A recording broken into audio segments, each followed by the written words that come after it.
today I know we are going to talk about obesity, but if you look at it, there are many other factors. There is the age factor. For instance, when I came back from the UK, immediately I landed after doing my training, I saw a lady who was 47 years. Okay, and she had been trying to conceive, and they are giving her medication. So this is somebody you don't want to put time line on her. It's good you advise her that with age, there are other ways of addressing that fertility problem as opposed to putting age. Now, we also know there are patients probably who are suffering from other things. Maybe they are fibroids, big fibroids. You might not want to put time factor. So I'm looking at age, I'm looking at those medical problems, fibroids, endometriosis. You know, those ones will need treatment. Yeah, and of course, if you have age that is more or less advanced, okay, you don't want to talk of 1 year. Yeah, then you want to address the problem timely. For the issue of time, it is the early age. You're looking at those ones who are now getting into their peak fertility. We know the peak fertility will reach a peak by the age of 30. So maybe 20 to 30 years, they still have some time. Yeah, but once they are encroaching past 30, I think we need to be more cautious, because time is also not on our side, as we know that age is a big deterrent of conception. There are different categories of fertility or infertility depending on how you want to look at it. Maybe just take us through that as well, so that people can understand where you know, they fall in each. Well, you have couples that have never conceived, or men that have never sired a child. So that one is referred to as primary infertility. Okay. Secondary infertility, probably a woman has conceived, but then later on she's not able to conceive again. Or the man has had a child and probably later on they are not able to sire a child. Then we have what is called secondary infertility. So in a couple that already might have had a child before, but now they are not able to achieve a pregnancy. So there is primary and the secondary. Yes. All right. I'll come back to you, Daktari, so that you can tell us more about, you know, how now we can be able to go about this whole, you know, fertility issue. But let me come to you, Anastasiya. Just looking at what Daktari has shared, and earlier we were talking about how fertility relates with weight, and you've taken us through what is meant by healthy weight. You know, most of the time we're told, you know, you need to really watch what you eat. You need to engage in physical activity. You need to really be, you know, physically fit and all that. I mean, how failure to do this, how destructive can it be for somebody, probably? Oh, very much. Even if we go beyond fertility issues, extra weight leads to up 60+ diseases. So we know that extra weight is not just an issue of fertility, but high blood pressure, sleep apnea, high cholesterol, diabetes. So many life-threatening diseases come out of having extra weight.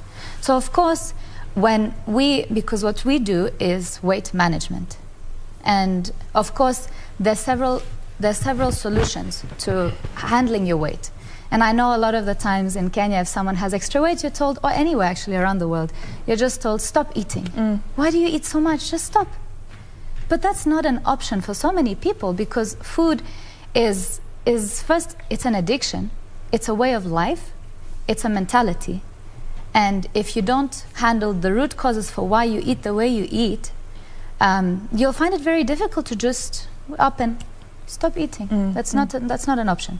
So what we offer both surgical and non-surgical weight loss solutions. So non-surgical, we have this gastric balloon, which is just a silicone balloon that is put in your stomach. It's temporary. Sorry to cut you short. Sure. I don't want you to take us too fast. Okay. Because you're trying to take it in one step at a time. One step at a time. Now that we know, you know, what is an unhealthy weight, and can you just take us through some of the causes, apart from eating or overeating? What are the others, you know, causes of an unhealthy weight or obesity? So interestingly, actually, majority of why someone has extra weight is genetic. So that's not, you can't underestimate the genetic element in someone's weight. There's also social factors, environmental factors. So there's many things that actually build up. Like Dr. said, there's many reasons why someone will be infertile. There's also many reasons why someone will have extra weight. All right. So Dr. let's connect this to excess weight or obesity and fertility. Where do they connect?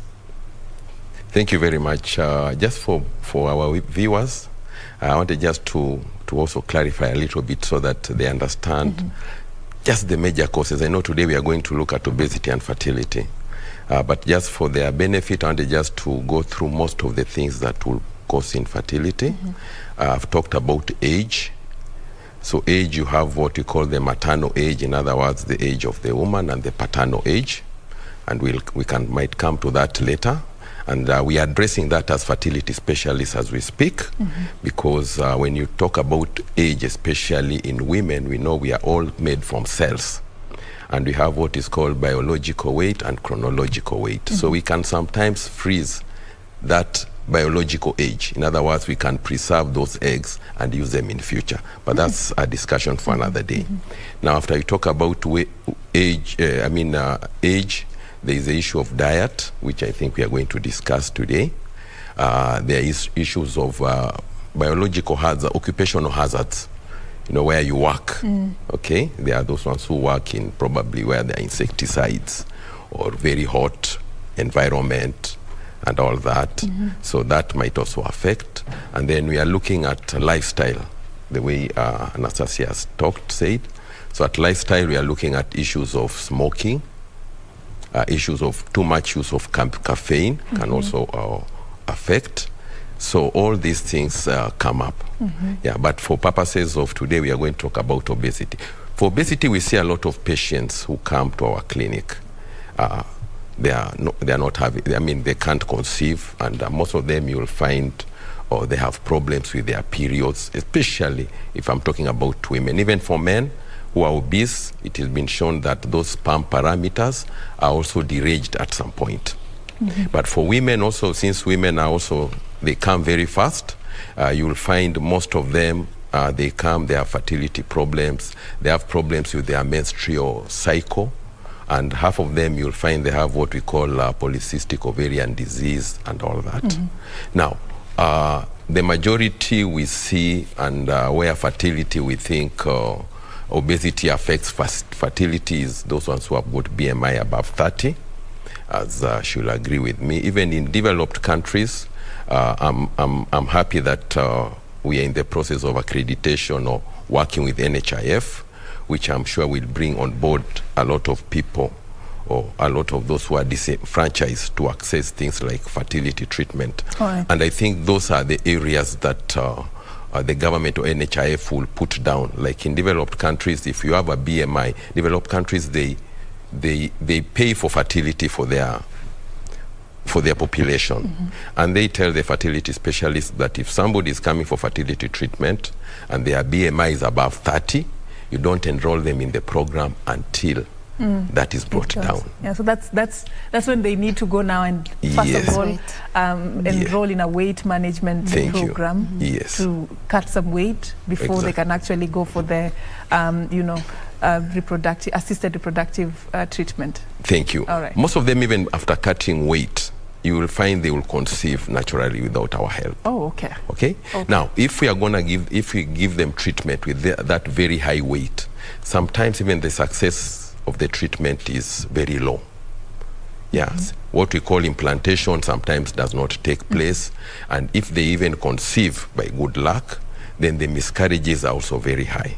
Not to mention what Anastasiya has talked about metabolic diseases, which also comes with that excess weight. I want to understand clearly what is the relationship between having excess weight and conceiving?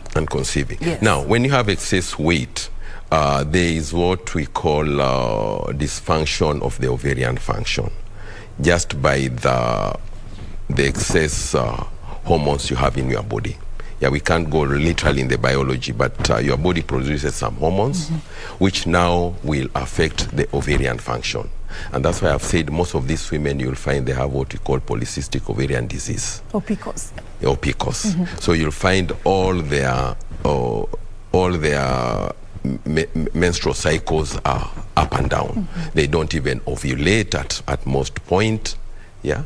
So they have periods which you cannot predict and which probably half of the time we call them an ovulatory period. So they don't produce an egg. All right. Yes. I'm coming back to you, but you know, Anastasiya, so what should one do in terms of change of lifestyle and change of, as you prepare as a woman or as a couple, you want to have a child, what are some of the fundamental things you need to do so that you keep your weight in check or just be overall in good health?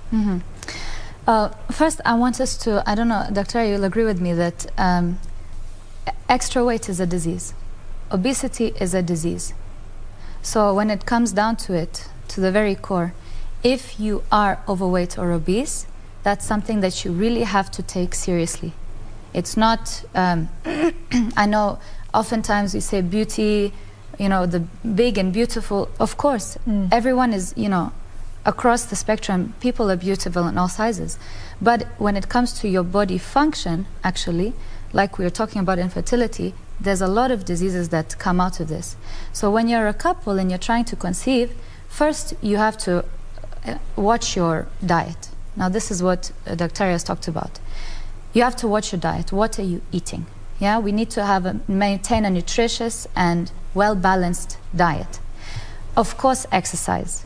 But many people, if you are overweight or obese, you're already so heavy that exercise might not be a solution for you. Because our bone structures, our skeletons are made for a certain weight, certain amount of pressure. And if you have so much extra weight, you risk actually damaging your body, damaging your bones, your cartilage, your joints even more if you now start excessively exercising. So we always say, first thing, change your diet, change your exercise habits. But in the event that you are already, that's not a solution for you, then there's other options.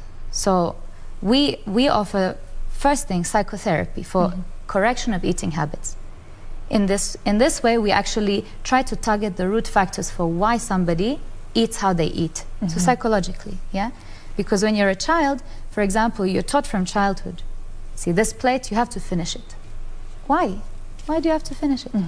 So these things are implanted in our brains since when we're children, and it affects us long term. So that's the non-surgical. But we also have surgical options. So, do you want me to go into those now? Yeah, no, not yet. not yet. All right. One thing I've captured there, though, is when a child is forced to finish the whole plate. I mean, that's quite common in many families. You're warning against that also. But, Dr. you can also add, you know, on what she has just said, the preparation into the journey of pregnancy or conceiving as a couple. What are some of the fundamental things that they need to do to increase the chances of conceiving? Okay. Before I come to that, then I just want to highlight that here we are talking about weight and fertility. Now, weight, you have excess weight, which also we know affects fertility. We've talked of BMI above 30. You also have underweight. Yeah. So if you are looking at those who, especially women who have got a BMI of maybe 18 or so and below, also will have problem in conceiving. Yeah, because you'll find probably they have less than 22% of fat in their body.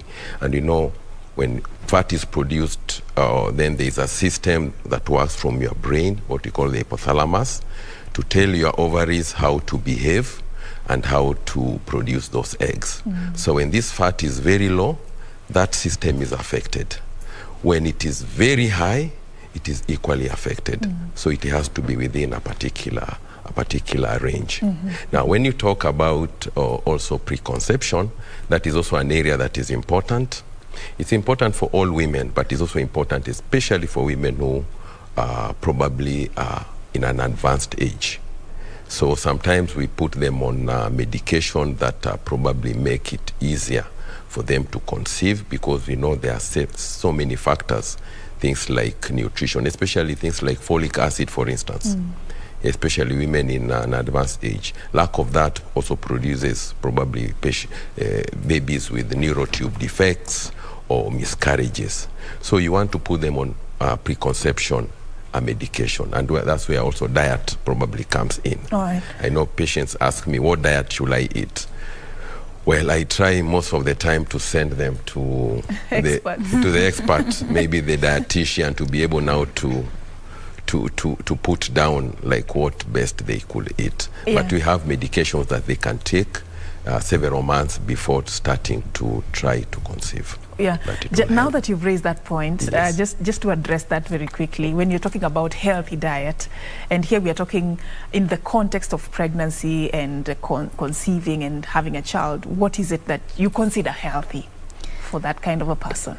I think well-balanced. I think maybe Dr. can go specifically for, you know, someone who's trying to conceive, but I think this might apply across the board. Mm-hmm, mm-hmm. So high in vegetables, fruits and vegetables, so fibers, proteins, and carbohydrate. Your plate should not be majority carbohydrates. That's what happens most of the time. I think we have to, yeah. So prioritize your fruits, your vegetables, and your protein, and your carbohydrates should still be limited. Don't cut anything out. Here's the thing, you are not supposed to cut anything out of your diet. Everything should be in moderation, and it should all be balanced. We don't ever say, go on a diet, because it's not sustainable. It's not something that you will maintain long term, and the weight that you will lose, you'll just regain it eventually. So it should just become a lifestyle where the choices that you're making are just healthy and well balanced. And everybody is different. You know, you choose what works for you and what you can sustain in the long run, right? Yeah. Doctor, let me come back to you. I know you have something you want to add, but there are people who gain weight during pregnancy. How do you explain that? Thanks. They were just in perfect health, good weight, healthy weight, right. And then during the pregnancy and even after the pregnancy, some even gain it after the pregnancy. How do you even explain that? Well, I think that's where the issue of preconception maybe comes in. Yeah. You have probably patients or clients who probably are also diabetic. They know themselves. They've been diabetic, or they've been diabetic also during pregnancy. You want them, when they start the journey, at least most of these things are okay. Their BMI normally is taken as they start pregnancy. You don't want women who start a pregnancy with a very high BMI. That will become a problem, because once they're in the pregnancy, then there are many problems they can get, including things like diabetes, miscarriages, premature deliveries, and so many. So you want women to start the pregnancy journey at a very, to be in a very good state. Okay, so most of them you advise that before you embark on pregnancy, then we don't want you to have a very high BMI. Okay, it is very challenging, because most of the women, for instance, they're already pregnant. I don't know how we can address pregnancy and very high BMI, because they ask me, how can I start cutting weight? And here I am, I'm pregnant. Okay, and even being clinicians, we are very afraid, because we don't want to tell these women, go to the gym and strain, because sometimes that strain can also bring about many other problems. So we are very cautious. There are people who gain weight, yes, you know, in the 4th, the 5th month of pregnancy. Others gain weight, you know, after they've delivered their babies. Is there any scientific explanation to why that would happen? Well, we know that probably in the early pregnancy, you know, the baby is very small. Most of women, maybe they might probably lose weight. It also depends what they are eating. Most of the time when they ask me what to eat, I normally just say eat healthy and avoid a lot of junk and all that. Well, towards the end of the pregnancy, we know most of the weight will be from the baby itself, because the baby also gains a lot of weight. We are talking of probably, to get a term good baby, we are talking of 3 kilos and above. Okay, just the baby. And then now the rest are those other fluids, the placenta and many things. So I think from the weight the woman starts with during pregnancy, she should not be very far after delivery. Yeah. And losing that weight sometimes is also usually a hard nut to crack. Yes, because I always say if you gain a lot then after delivery, then you have a big role to bring that down. All right. Yes. Anastasiya, Dr. has touched on something that, you know, many also would want to know concerning exercise and pregnancy. You know, you're told to keep fit. Are you supposed to go to the gym when you're pregnant? Others have sustained their physical activity even during pregnancy. I mean, what can you tell us in terms of advice or some safe ways of staying physically active even during pregnancy as part of efforts to just manage your weight? And yeah. Yeah, I think it's important to realize it's very individual, because how I feel and my body might be different from how you feel. So you shouldn't do anything that gives you pain or discomfort. So something like walking, it really depends. The level of activity that one person can sustain versus another is very individual, very unique. So I wouldn't go so far as to even give a blanket statement. It's just do what feels good to you. But you need to be physically active during that Yes. Process? Doctor, is it you have important? something to I think activity is still important. Yeah, in fact, we encourage things like, we'll encourage brisk walking and all that. We know pregnancy, when you're pregnant, is also psychologically very draining. So you also want women to undergo a lot of stress, and even sometimes you get a lot of depression and all that. And that's why sometimes even the eating habits become, you know, a challenge. Yeah, so of course, so, you know, doing brisk things, so making your mind active, engaging your mind is also equally important, both to the mother and the baby. Yes. I wanted to talk more. I know you had touched on this, but talk more about the complications that rise that connect to weight and pregnancy. What are some of the worst case scenarios that you have experienced as a doctor on, you know, women who probably have excess weight and they're expecting their baby? What are the what are the expectations? Well, I've said about the women who are having excessive weight with challenges of conceiving. That one I've said, Yes. implantation becomes a problem, miscarriages or very early a problem. Now, once they get pregnant and they have excessive weight, Yes. then half of the time you will find they're at risk of things like metabolic problems like diabetes, depending also on the genetic and the history. So things like diabetes of pregnancy is equally high in these women with very, very, very extreme of weight, especially obesity. Other problems, high blood pressure, pressure in pregnancy is also there, which also, of course, will, these are things that will probably interfere with the growth of the baby. So at the end of the day, it's not just to carry a baby, but it's to have a safe delivery, whereby the baby also will be healthy, the mother will also continue being healthy, because we know that one of the biggest problems you also have in our country are things of what we call mortality associated with pregnancy, especially in areas whereby service cannot be reached, or these women cannot reach this service. So once they have excessive weight, those children also might be born with also excessive weight and still carry the problems in the future. So it's actually true what reports say, that Yes. If you have excess weight, chances of you giving birth to a child who will have weight problems are high. Exactly. So when you're looking at those children who are born probably 4 kilos and above, yeah, they need to be looked at very keenly, especially in their early life, so that they also don't end up to get things like what we call juvenile diabetes or many other problems associated with that. You have something to add on that? Yeah, there's studies actually that are done, long-term studies in the US and Canada, on women who give birth to children having excess weight, and then after they lose weight, they give birth to another child. And they track these children in the future.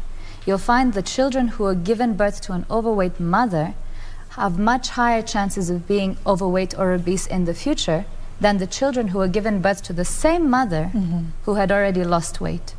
So when you're talking about even giving birth to a child, your health, your weight actually is impacts your children and their health and their weight way, way into the future.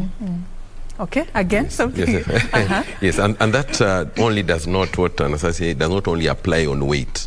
We also know that mothers, for instance, who probably take excessive alcohol are bound to have children who probably have those symptoms of alcoholism. Alcoholism, okay. Yes. So that is there. Even drugs. Yeah, okay. even drugs, those ones who abuse drugs. Yeah, so all those things. So I thought, alcoholism is a lifestyle. It ends, Yes. How does it get into your baby's system? Yes, but you see, they come out with what we call fetal alcohol syndrome. Yes. Yeah. Okay. Yeah. Okay. So even drugs, I'm sure, it's something that still affects the children they give birth to. So before you do something, if you're a mother and you're expectant, think about the future of your child. Exactly. What is it that you're passing down to them? Yeah. No wonder they say even during pregnancy you can be talking to your child and you connect and they hear you. There's some interesting facts to learn in case you're in that particular journey. But let's talk about something that I also came across while I was preparing for the show. That what is the connection between cesarean birth and weight? The chances higher, or there is no connection totally? There could be a connection because Yes. they have said if you have very high weight, you're obese, the chances of having a very big baby is there. And hence the chances of pushing that baby naturally becomes a problem because you have a very big baby. So the chances of cesarean is equally very high. Okay, and also it's a challenge because once you take these women for cesarean, it's not easy even for the surgeon. And the risk factors associated with cesarean are very high, especially if you have a big baby. The issues of bleeding during that surgery itself is equally high. And even if they manage to push normally, then the chances of bleeding is equally extremely high. Yeah, and the chances of that baby probably having trauma also during birth is equally very, very high. Yeah, so all those big babies and all that, they come at a very big cost. Yeah. Okay, so there is a connection. There is a connection. I want us to talk about now how to cut that weight. Everybody wants to carry their bundle of joy at the end of that pregnancy journey. Plus, there are millions of women and men and couples out there who want to have a child.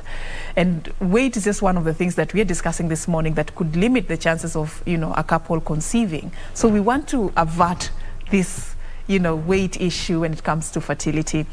And I just want us to talk about the options that are out there, Anastasiya.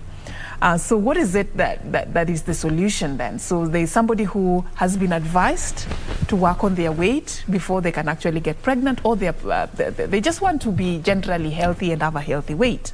What options are we looking at? So that's where we come in. We do the non-surgical and surgical options. So I know there's been a big trend to go overseas to get these procedures done or to manage weight, but we're available here. We're a Kenyan based with 20 years of experience here in Nairobi. And the non-surgical option is it's called a gastric balloon. That's one of them. It's non-invasive, so it's not a surgery. There's a silicone balloon that is inserted in your stomach. It comes in two forms, either as a capsule, as a pill that you swallow, and it's inflated in your stomach, that you don't go to sleep. Or there's an endoscopic one, where you go to sleep, and through endoscopy, the balloon is put in your stomach. Benefits is that there's no surgery, there's no cutting, nothing. It stays in your stomach for 6 to 8 months, and then the endoscopic one is removed, while the capsule just disintegrates, shrinks down to its original size, and passes out naturally. Because I was about to ask, how does the balloon get to your stomach without surgery? But you say it's inflated. It's attached to a small tube. So you actually swallow it, and it's attached to a tube, and that tube is what fills it up with water. So it just takes up space. So what happens is you don't get hungry so fast. You get full quickly because there's something that takes up space in your stomach. You see? So you eat small amounts of food and you become full. That's one of the options for weight loss. Our patients lose between 5 to 10 kgs in a month. But for somebody who's this is recommended for someone who's overweight or class 1 obesity. But if someone is already class 2 and above, so BMI of 35 and above, these are candidates now for bariatric surgery. Bariatric surgery is either the gastric sleeve surgery or the gastric bypass. What happens is you have the surgery to change the anatomy of your stomach, of your digestion. These are permanent procedures. where your stomach size is actually physically changed to become smaller. It does two things. First, it restricts the amount of food that you can eat. This is long term now. And it changes your absorption, so you don't absorb as much calories as you would have before. These surgeries have been done in the US, Canada, Europe for over 20 years now. And it's not, you don't cut, there's no big incision. Yeah, it's just small little keyholes. It's called laparoscopic surgery. So you have make it sound so simple, though. It is. You know, we actually we go live from theatre. We're going to be operating in the next few weeks. So we actually live stream from theatre. You can join and watch. 1 hour, and you come out with a totally different digestion. What an experience! But then, I mean. What do you use to determine who requires the surgical method and the non-surgical method, and also talk to us more about the non-surgical methods before you get to the level where you need a surgical method of managing your weight? What are some of the non-surgical methods that you have? Of course, we don't recommend surgery unless a person has tried everything under the sun. So we don't actually tell people surgery is for you. No. First, they have to have shown that they have tried everything there is to lose weight. So the first thing is this thin gastric balloon, which is the non-surgical. We also have this, we are the pioneers in this, the psychotherapy for the correction of eating habits. Now that's because we have to understand that, you know, your relationship with food starts with your mind. It starts in your mind. It starts as how you were taught as a child. We talked about that earlier. So the first thing is really to understand how you think and change your perception of food so that you can make the right choices. You can look at, you might think that carbohydrates on the plate as the main dish, the more the merrier, right, is the right way to eat. But then with these sessions, it's group therapy, so there's many, you know, people who are also in the same boat as you with the doctor, and you discuss every week different topics for, you know, how do you perceive food. So of course non-surgical options are the first solution. All right, I'm coming back to you, Anastasiya, just so you can make it as simple as possible for us, but so far so good. I just want us to also follow up on something that we are tracking for our viewers. It's an IGAD Heads of State meeting currently happening at Safari Park Hotel right here in Nairobi. We got our reporter Caroline Jenga, who is following up this for us. For a quick update, let's listen into what she has for us. A very good morning, Caro. What is it that you can tell us with regards to this meeting? Well, thank you, Serfine.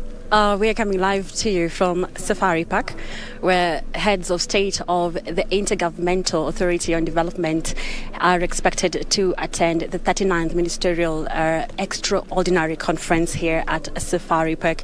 And we are expecting President Uhuru Kenyatta as well as the President of Uganda, since there are 7 member countries of the IGAD region, to arrive here in less than an hour just to speak on matters peace and security within the region, as well as speak about the food insecurity crisis that is facing some of these member states, and also something else. They will speak on development of the region. And this summit comprises, or rather this region, or rather IGAD region, comprises of 7 member countries, that is Kenya, Uganda, Somalia, South Sudan, Sudan, as well as Ethiopia, and also Eritrea, but it is an inactive right now. As you can see behind me, rather, you can see all the flags of the countries that are expected to arrive here. Government leaders as well as ministers are expected as well to come and speak on those few issues that I've talked about earlier on.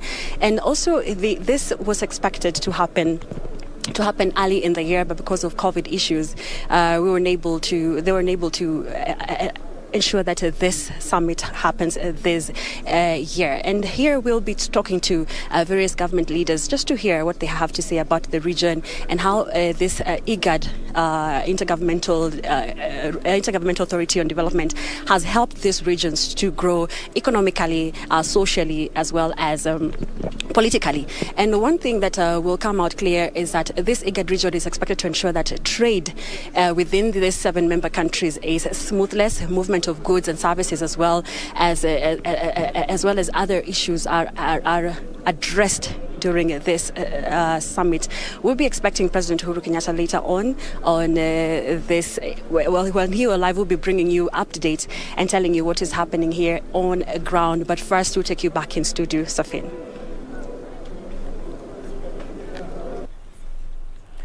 All right, Caroline Jenga, thank you for that update. Just talking to us about plans for the IGAD summit that is supposed to be taking place right here in Kenya's capital, Nairobi, and something that is seen as a major boost in regional integration.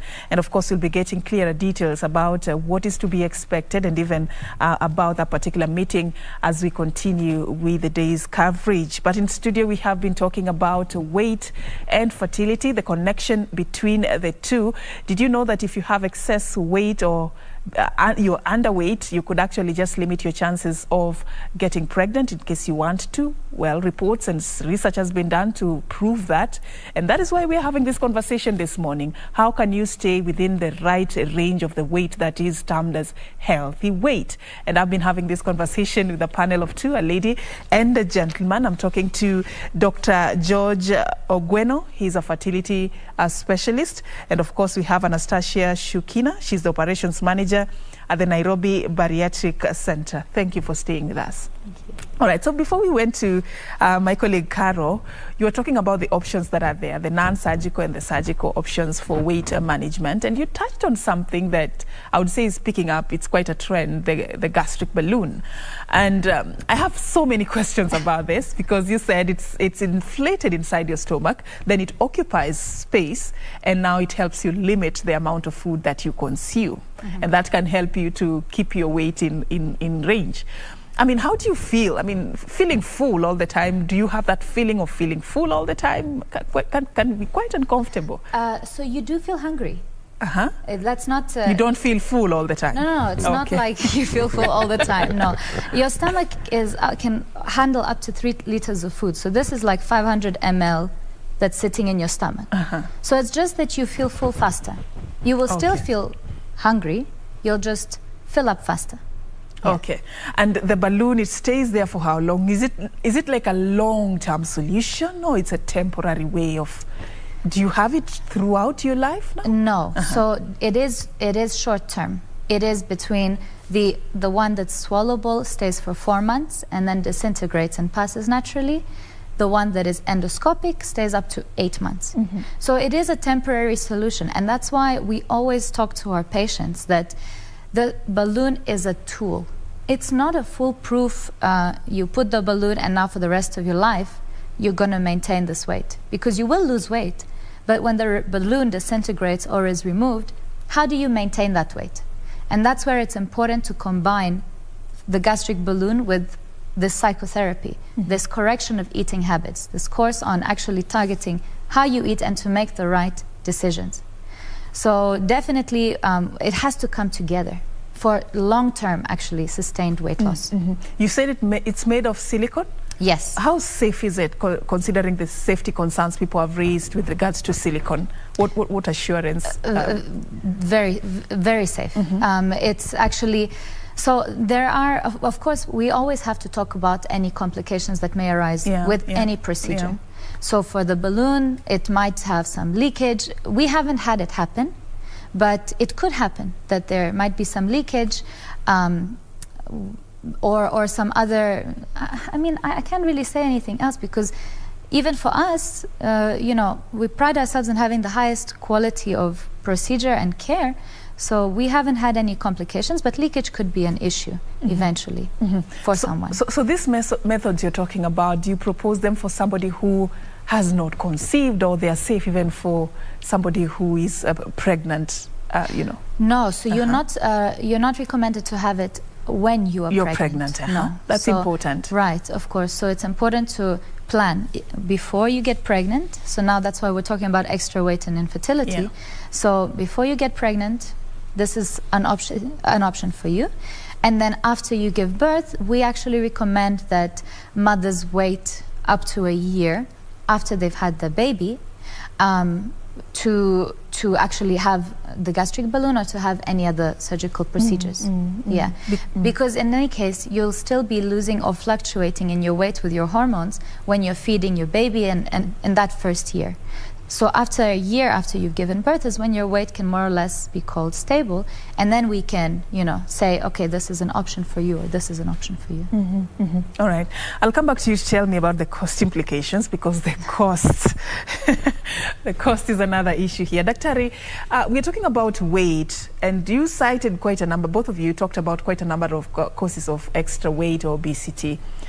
Genetics was one of them. So here's a person who, it's not by choice, they're just overweight. That's how they are, based on whatever reasons. Probably even earlier you said there's a connection. If a mother is overweight, the child may be overweight.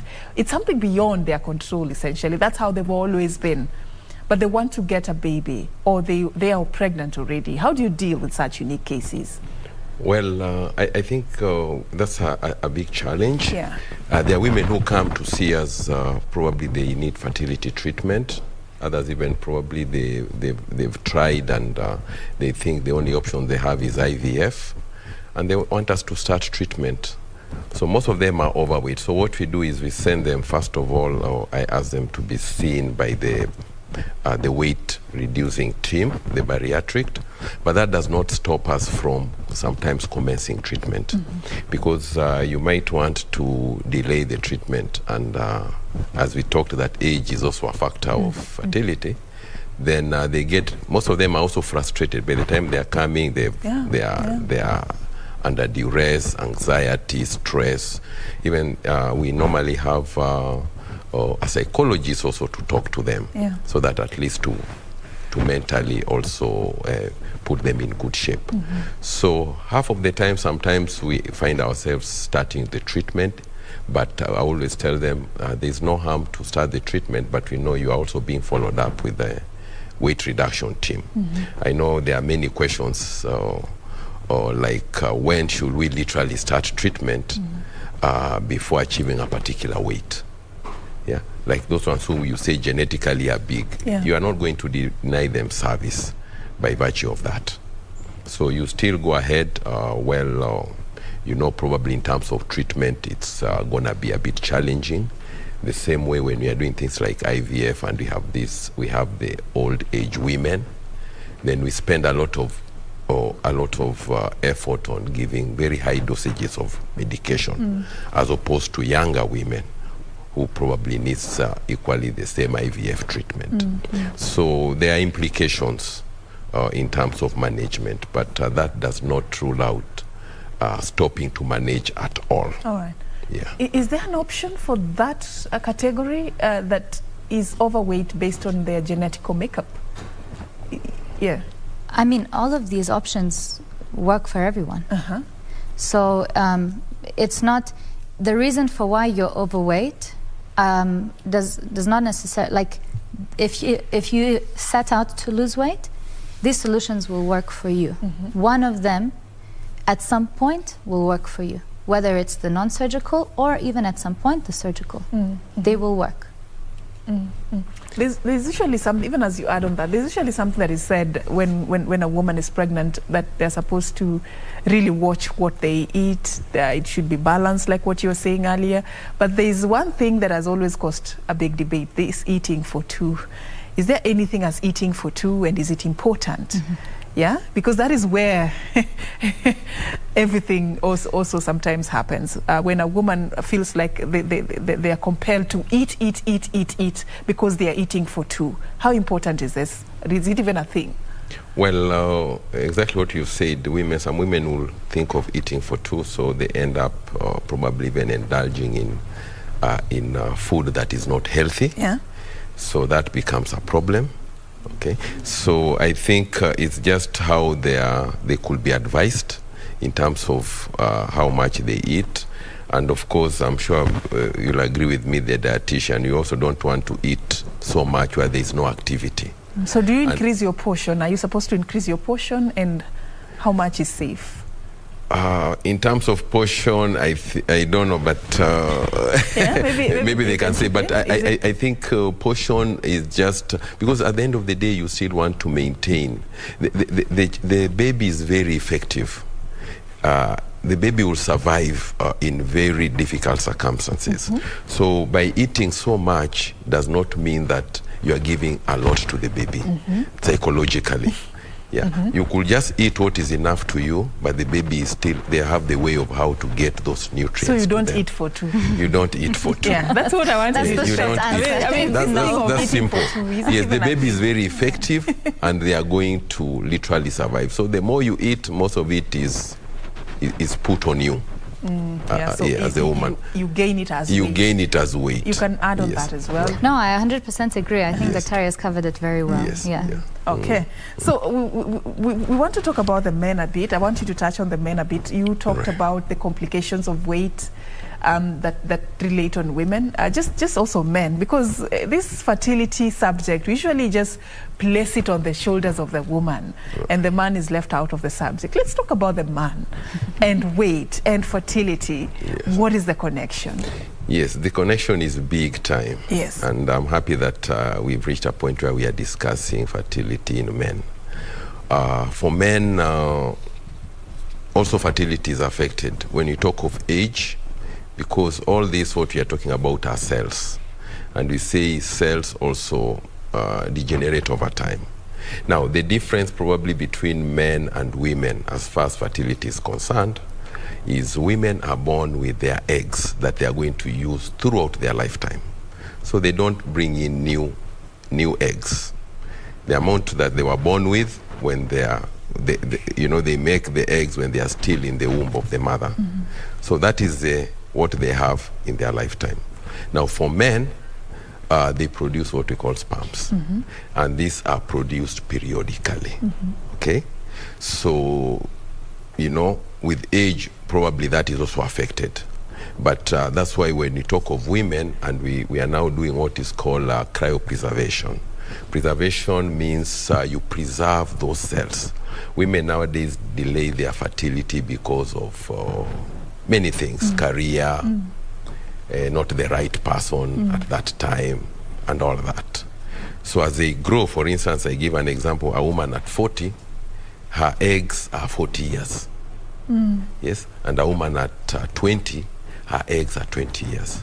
So I always say, if you keep your eggs for one reason or another, at 20 years, and you want to use them at 40 years. So by keeping, it means they have to be removed from your body. Yeah, we remove them and stored externally somewhere. Exactly. So we stop that biological clock. Okay. Okay?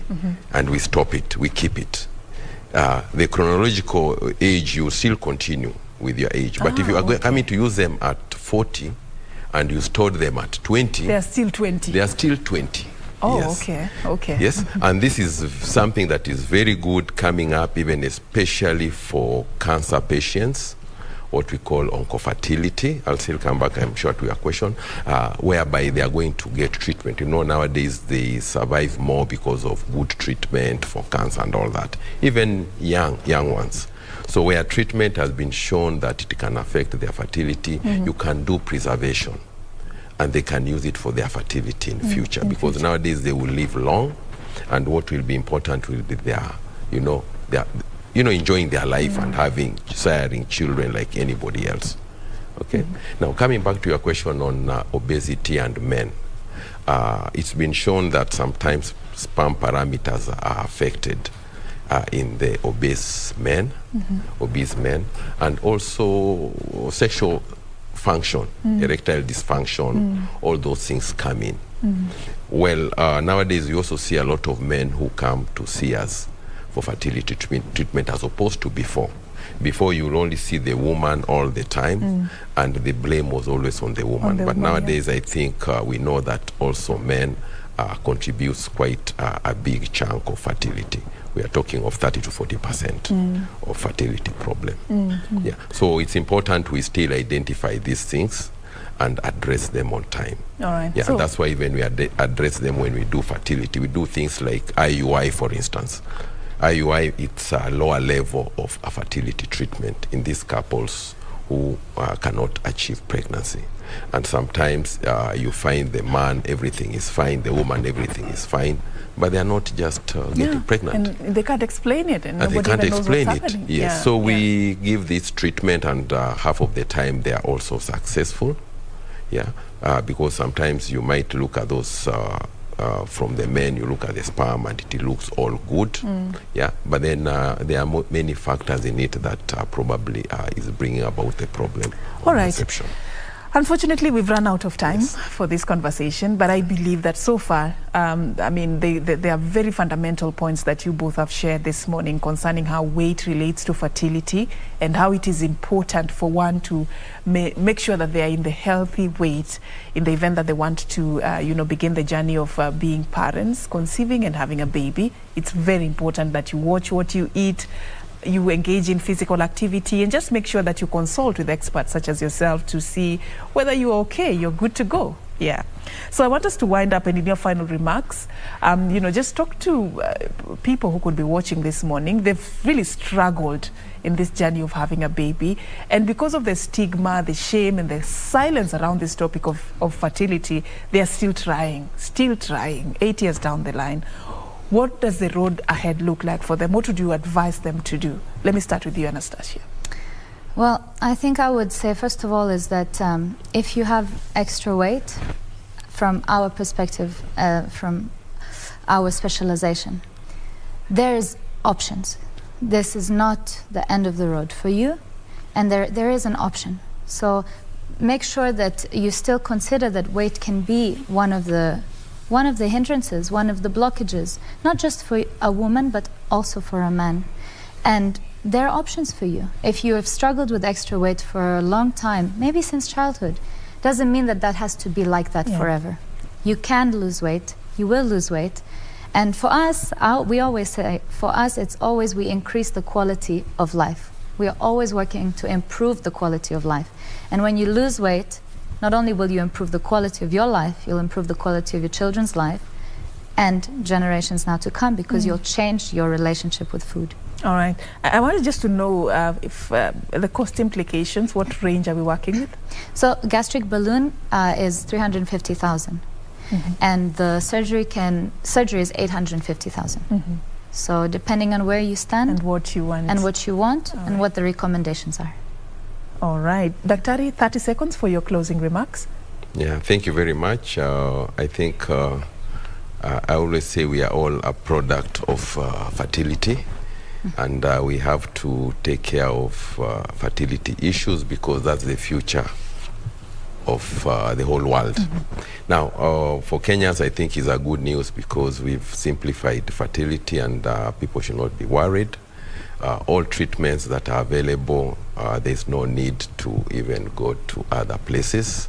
They are right here in Kenya, in many areas. So it's just a matter of identifying what is the problem timely and addressing it. And I think that's the way to go. Thank you so much, Dr. George Ogweno, fertility specialist. I was also talking to Anastasiya Shcukina, the operations manager, Nairobi Bariatric Center. Thank you, both of you, for your time.